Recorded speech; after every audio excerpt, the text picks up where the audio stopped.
62 years ago, when America dropped the ultimate weapon, the atomic bomb, on Japan, the U.S. Army Air Force chose for the mission the B-29 bomber, the Enola Gay. In our third story tonight, it turns out that the Air Force has been considering a new ultimate weapon that won't drop on our enemies from the Enola Gay. It will just make them gay.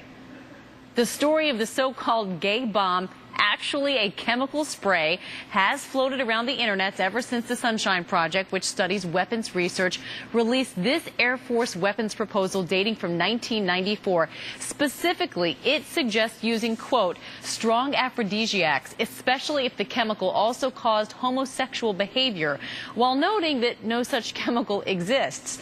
The story picked up news steam when a reporter got yet another Pentagon confirmation of the proposal's authenticity. But there remains some controversy over a key point. The Pentagon says the proposal was immediately rejected, but the Sunshine Project claims that as recently as 2001, the Joint Non-Lethal Weapons Directorate commissioned a study of weapons proposals, including the so-called gay bomb.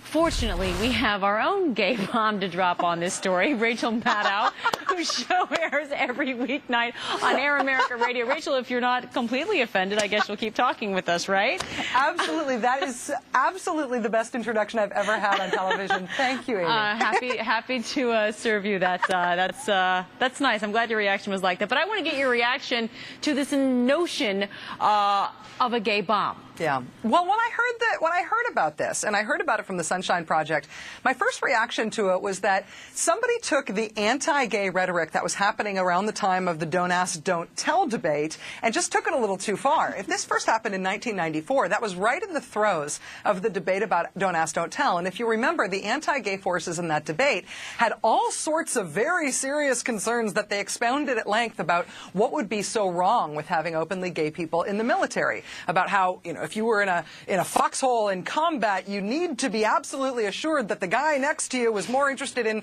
Lindsay Lohan than Lindsey Graham, right? All of these ridiculous arguments. And I just feel like at this Air Force lab in Dayton, there's somebody applied their big scientific mind to that idea and decided just to let this idea and this argument spin out to its logical extreme, which is an uncontrollably super gay military, and how bad that would be and what a wonderful army that would be to fight against. I think it's a fascination. I just think it's funny that there's somehow this notion out there that if you're gay, you just aren't inclined to fight. Right.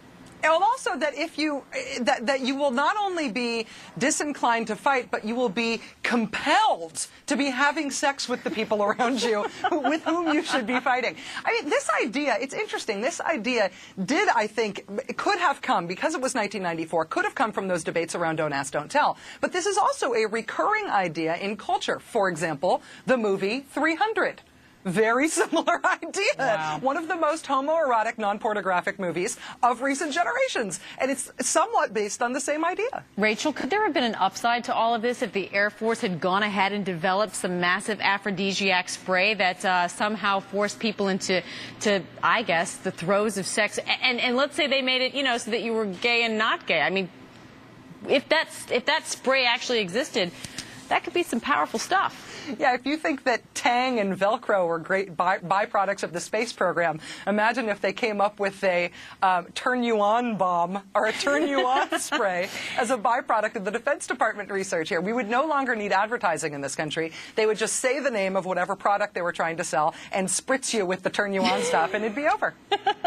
Why do you think it is? I mean, do you think this boils down to a bunch of straight guys sitting in our room panicking, just simply afraid of gay guys? Where do you think that comes from? What's the fear from? Where and it develops into this? Well, it's interesting. In all sorts of environments, and it's different in every culture, but in American culture, in all sorts of environments where the iconography is about men in physical environments, in close proximity, straining together, willing to die for one another, whether it's football or an army of one, you end up being very, very close to a homoeroticism in the iconography that comes with those sorts of endeavors. And in order to balance that out and to make those things seem manly and not just homoerotic, they often have to be paired with a real overt anti-gay stance within those institutions, within, say, sports or within the military. But it's only so that we don't think that they're just the gayest things on two legs. Right, because when you think about military phrases, and let's just think about a few of them.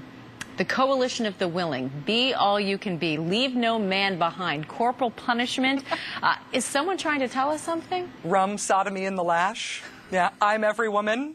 You know, all these things. It's not an accident. All right. Oh, yes, and now we get to hear it.